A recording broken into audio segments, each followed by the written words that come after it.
place. L'actualité est avant tout marquée par les avancées de l'enquête sur l'île d'Oléron.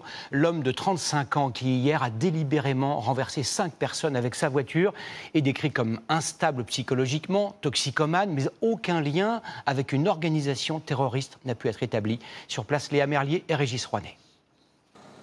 En garde à vue, le suspect affirme s'être converti à l'islam et radicalisé ces dernières semaines sur Internet.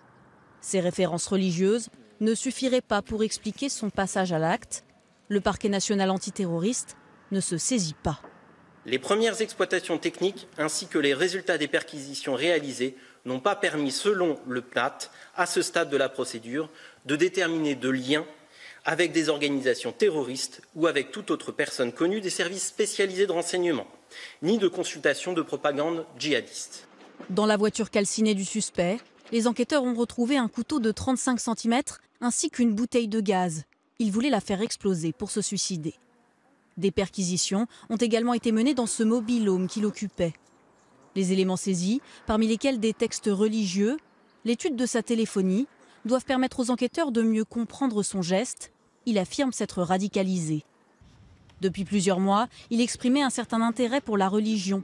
D'après la paroisse d'Oléron, il avait entamé des démarches pour se faire baptiser cet été, un attrait confirmé par l'un de ses amis.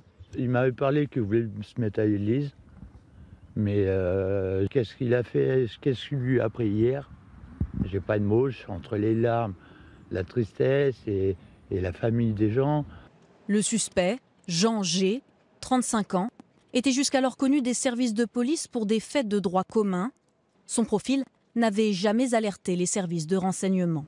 D'après les dernières analyses toxicologiques, il a consommé du cannabis récemment.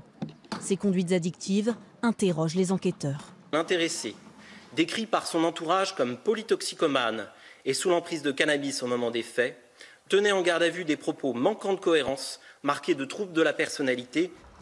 Son père a été entendu par les gendarmes aujourd'hui, tout comme des dizaines d'autres personnes proches ou témoins. 2 personnes blessées sont toujours hospitalisées. Une enquête pour tentative d'assassinat est ouverte. Le suspect sera déféré demain.